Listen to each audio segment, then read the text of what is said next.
If you own a business here in Las Vegas or in Henderson, you probably spend a lot of time and money wasted on trying to get people's attention through cold calling, content, ads, and maybe you're struggling with doing this.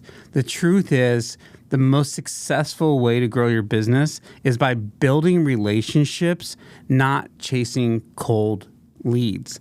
And so today we're going to be talking about podcasting and 3 tips on how to have a successful podcast for your business. My name is Trevor Nangulo. I'm the owner of the video podcast studio here in Las Vegas, and we help businesses build relationships, create content, and have success with podcasting. So today I want to talk about the 3 ways that you are going to have a successful podcast for your business. The number 1 step, right? The most important part is to first figure out why. Whenever anybody comes to the studio, my first question when they say, I want to start a podcast for my business is why? Sometimes they say, well, I know it's trending. This is something that we should try and do. And I get that, but that's not the reason why you should be doing this, right? We need a real reason. What's our end goal? What is success going to look like with a podcast? So we always ask a bunch of questions and try to figure out the real reason and the end goal of creating this podcast. And if the goals don't align with what we believe can happen with your podcast or your business, then we're going to let you know that. And so I like to sit down with them and ask a few different questions, right? Like, okay, well, first off, what does success look like for a podcast for you? Are you hoping to gain viewership? Are you hoping to generate leads? Are you looking to build relationships? Is it all of the above? And then we're going to break that down, right?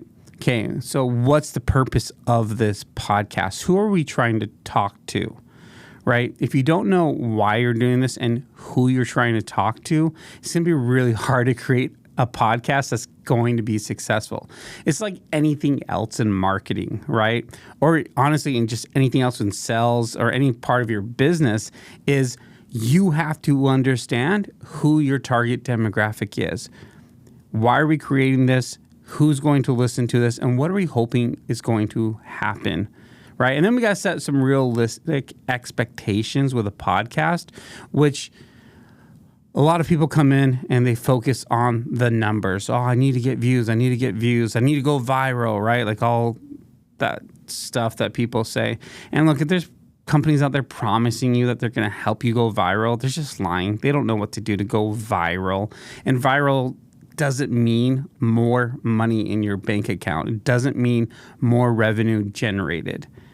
If you're going viral for the wrong reasons and you're not getting the right people watching your content and connecting and converting them to clients, then what's the point? Just because it feels good that we got more views? You know, like for me, I always have this conversation with people. It's like, look, you know, our production company that I've done for like 18 years has barely any following. We don't get any engagement. We don't get likes. We don't get shares. But you know what we do get? Checks. And as a business owner, I care a lot more about getting checks than I care about getting comments and engagement. And so I worry about creating content that is going to help me connect with my audience, build relationships with them, and generate results for my business, which is going to and ultimately be revenue. Right? I'm not creating content for the fun of it. I really don't even like getting in front of the camera, right? I don't like doing this type of stuff even, but I know the value behind it. I know that if I create this type of content and I do it consistently and I do it right with the right audience in mind and the right end goal, and I use it the right way, it's going to mean growth for my business. It's going to mean revenue generated for my business. Deals closed. And that's what we care about. We care about helping you figure that out. And what is the best way to do that with the podcast that you're creating or with the content that you're creating in our studio. So step 1 to a successful business, right, is understand why and who we are talking to. Why are we talking to them? Why are we doing this in the first place? What are our goals? How do we define success? Right? Because for every business, that's going to be a little bit different.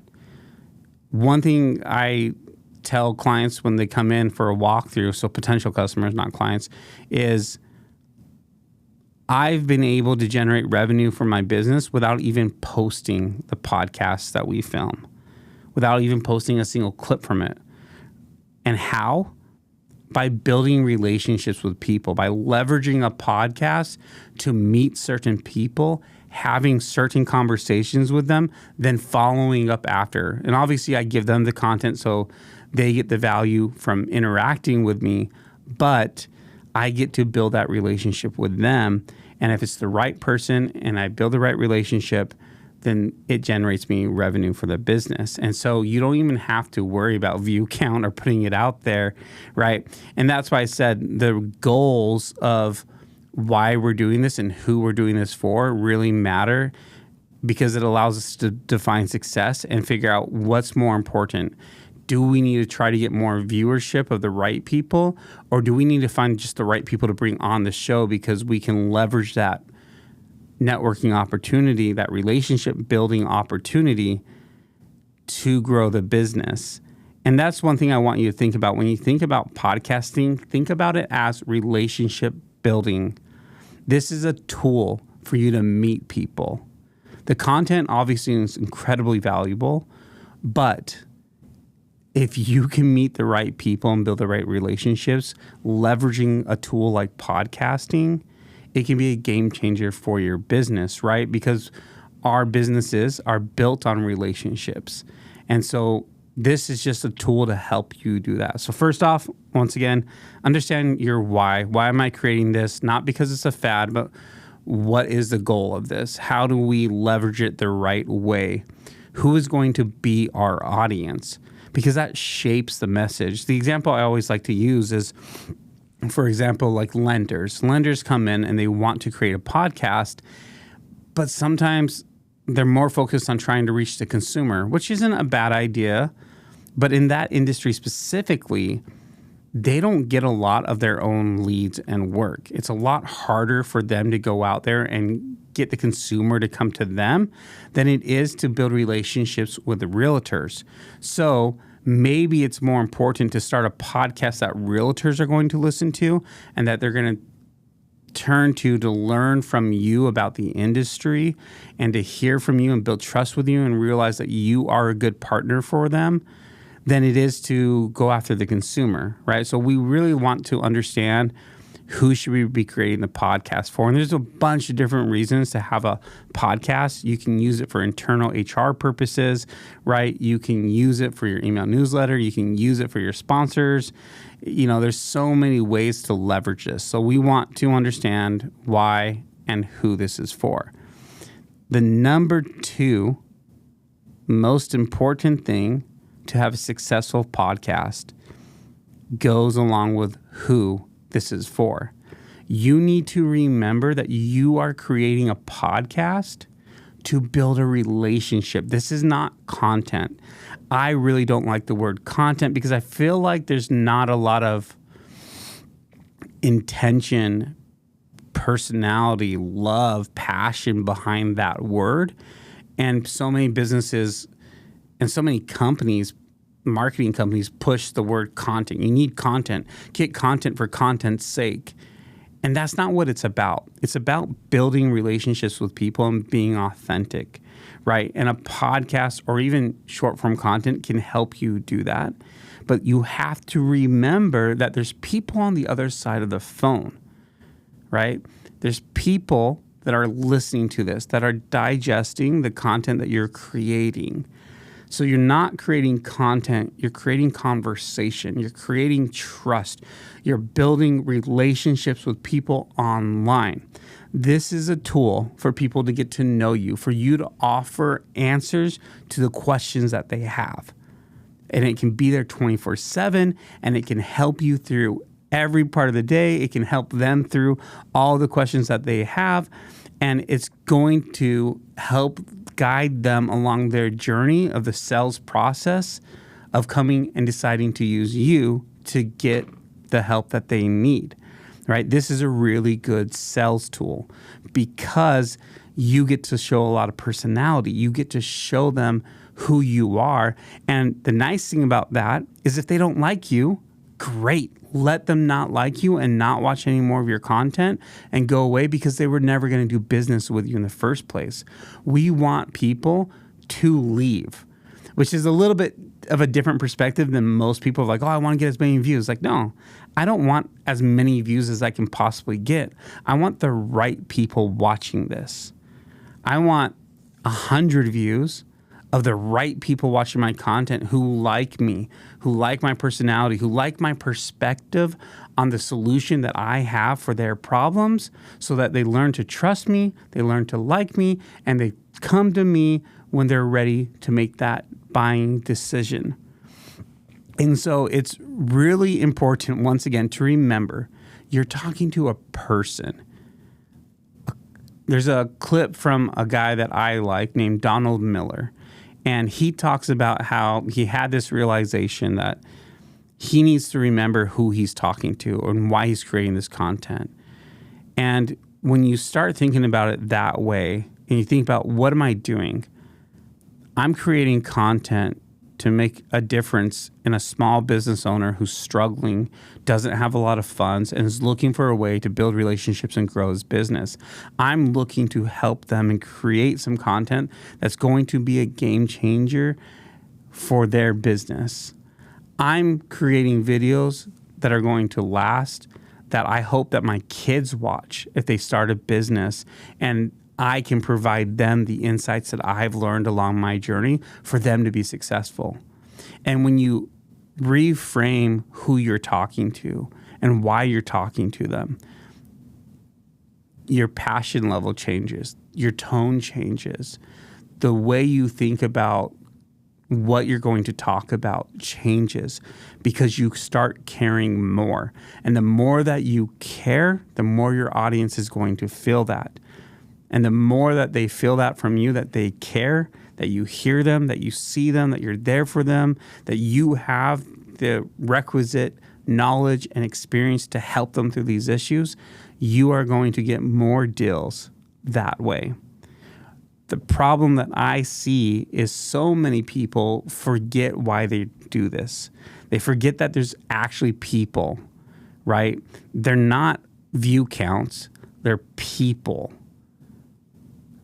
People, not numbers, right? And so if you want to have a successful podcast, you need to remember that. And you need to be grateful for the small amount of people that are watching when you're starting it. So many people get warped by the number game. Oh, well, all these other people are getting millions and views and tens of thousands of views, and I'm only getting 100 views on a video. 100 views is a lot of freaking people. And if those 100 people are potential customers, that's a lot of potential customers. If 100 potential customers are watching your content and liking what you're saying and slowly tearing off to, let's just say, 15 of them that keep watching it all the way through the end and maybe give you a call, that's a lot of people. But we get so warped with the numbers online that we lose the gratitude for even the 10 people watching our content. I did a live stream the other day, and I only had 4 people in the live stream. And some people would get super discouraged, but I just hung in there, just hung out, answered questions. And because I'd spent this time building relationships with them, answering these questions that they had, giving them my attention, being grateful for their time, I was able to get a client from it. And that's with just 4 people watching. Now, over time, if I'm more consistent, I'm going to get more people in those lives. Or I'm going to get more people seeing the content that I'm putting out there if I stay consistent. And if I remain grateful and I express that gratitude and I remember that there are people watching this, not view count, not just engagement and analytics, but people that I'm helping, I'm going to build a better relationship with them. So if you want to have a successful podcast for your business, that is the number 2 most important part. I mean, it's really the most important part, actually. But if you don't do step 1, it's hard to remember step 2. because you first have to understand who your audience is. And most of the time, that's your potential customers, most of the time. And then it's understanding, what do they need? How do I help them? What kind of content would help change their lives? How can I give away all the information that'll help them do all these things? And maybe some people can still do it on their own after watching this, but most people are not going to do it on their own, and it's going to lead to leads for your business. So number 2 is remember there are people watching this. It's not just numbers. It's not just view count. It's not just the number of likes or comments that you're getting. You're helping people. And if you remember that, you're really going to make a difference. Now, the number 3 most important part for a successful podcast for your business is to remember that this is such a good networking tool. I talked about that a little bit earlier, but honestly, this is one of the best ways for you to be able to connect with people and open doors to relationships that maybe you couldn't get without it. You get to bypass the gatekeepers almost all the time when you have a podcast. You can do a cold DM to somebody and ask them to come on your podcast. And what you're not going to do is make it about you. You're making it about them. Hey, I have a podcast where we talk about X, Y, and Z. I would love to hear your story. I would love to share your story with my audience so that they can learn from you and, promote you and build you up. Would you mind coming on my podcast so I could help share your story? A lot of people are going to say yes to that. 1, because podcasting keeps blowing up and is trending more and more. 2, they're getting free content for their business. 3, they're going to get some exposure to your audience. But the reverse is also true. You're getting exposure to their audience.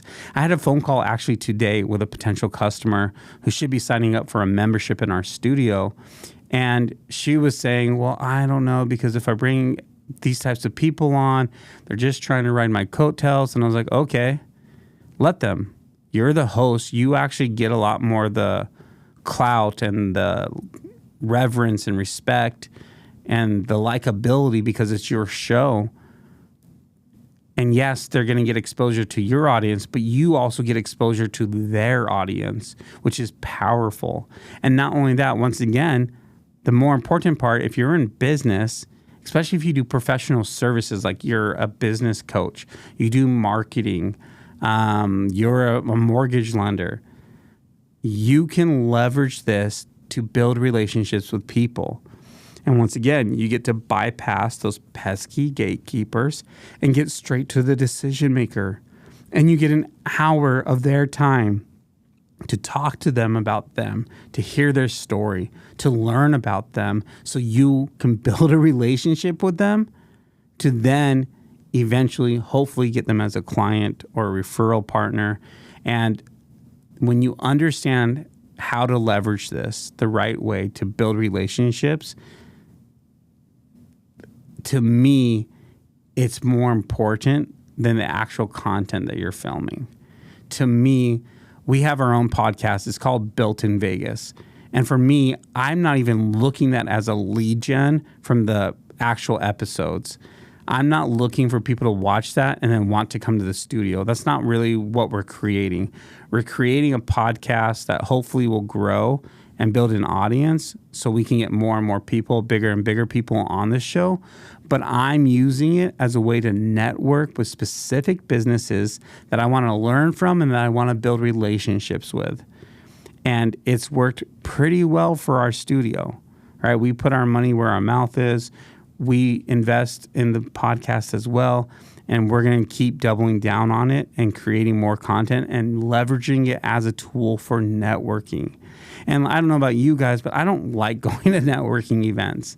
We do throw some networking events in our studio, and I like those because way less pitches, way less business cards, more relationship building. And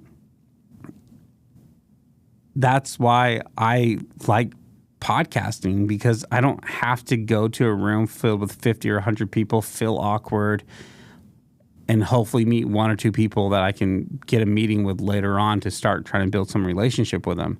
I get to skip that, and I get to just go directly to the person, offer them the opportunity to come on our podcast so I can help them share their story and interview them. And I get to build a relationship without having the awkwardness of the events and people trying to pitch me and blah, blah, blah. And I'd say this, right? Like, what we see happen often in the studio, and the reason why we give you like an hour and a half in the studio, is because so many times, as soon as you're done recording, right? It's like, hey, thanks for coming on, blah, blah, blah. And they're like, yeah, this was awesome. All right, cut. Like, oh, dude, this was so cool. Thanks for bringing me on here. And then you keep talking for like another 10, 20, 30 minutes. Some of our clients end up going to the green room and hanging out for another hour or two. Some of them end up talking in the parking lot for a few more hours, right? The real relationship happens after the episode, where you start really working towards that goal of doing work together, right? If the person is a good fit for that. Now, sometimes you interview someone, you're like, oh, never mind, this isn't what I was hoping this person would be, and they're not a good fit for my business, and that's okay. But if you use this as a tool for networking, it can generate revenue for your business without even posting. I had somebody on recently, and their episode hasn't dropped yet, and she's already reached out to me about doing work together. And we haven't dropped her episode. We haven't given her any clips. But because I brought her on, we built this relationship. She's like, hey, by the way, we have X, Y, and Z type project coming up. Send me a quote for this type of stuff, and let's see if we can make this happen. And if it goes well, we have many more of these for our clients, right? So without even dropping an episode, we're getting potential revenue coming in because of the relationship we built. This works. There's a reason why I'm spending more and more time doing our podcast, because it works. It's good for our business. I know it's going to help you. This will help almost every type of business. And if you come to the studio and we do a walkthrough and we talk to each other, and I don't think it's going to help you, I'm going to let you know that. I'm going to tell you to go spend your money somewhere else, because I don't want to take your money if it's not going to help you grow your business and meet certain types of goals. We're not in the business of taking money from people. We just want to help you build your business, because if we can help you become successful and not waste your money, then you're going to be a client for a long time, and our business will grow as well. And so that's our mission, is to help businesses build relationships, create content that builds relationships, and to ultimately grow their business. And we have the space. If you haven't seen our studio before, we have 3 different rooms built out. We're finishing up our 4th one eventually sometime. You'll probably hear me say that every single piece of content we create, but one day it'll actually be done when I get the time to it. We have, every room is somewhat customizable with the colors and everything. We have an engineer handling everything. So all you have to do is come in and focus on having a great conversation with somebody. Take care of everything else. So it becomes really easy. And we guide you through it. We help you plan out ideas. We even help some of our clients get guests on their show, because we feel that we're more of a connection hub than anything else. And so like just today, actually, we had a client finish a podcast. It was a really good fit to meet the person afterwards. So we made introductions, and then they ended up talking for 15, 20 minutes, exchanged numbers. And we're helping people build connections even when they're not podcasting through our studio, right? Because that's what podcasting does. You build relationships with people. And at our studio, that is our main priorities. How do we help you build more relationships? Because if we build the right relationships, your business is going to grow. And we have a really good tool to help you do that, which is podcasting. So this was just 3 tips to help you have a successful podcast. I promise you, if you apply these 3 things to your podcast, whether you're filming it at home, whether you're filming it in our studio or even a different studio, you're going to be successful. If you have questions about starting a podcast or leveraging it for your business, I'd love to answer them. Come by, check out the studio. Let's do a tour. Let's sit down. Let's figure out a plan for you, right? There's no pressure. You don't even have to come here and film with us if you don't want to. But I just want to help you have a clear idea and pathway of success for your podcast. So if you have a business in Las Vegas or Henderson, or if you're the marketing director and you're looking for a good way to quit wasting time chasing cold leads, to quit wasting money on ads that aren't converting, then reach out at the Video Podcast Studio. We'd love to help you out. My name is Trevin Angula. I'm the owner of the Video Podcast Studio. You guys can check us out at thevideopodcaststudio.com or the Video Podcast Studio on Instagram and other social media handles. And yeah, reach out. Thanks.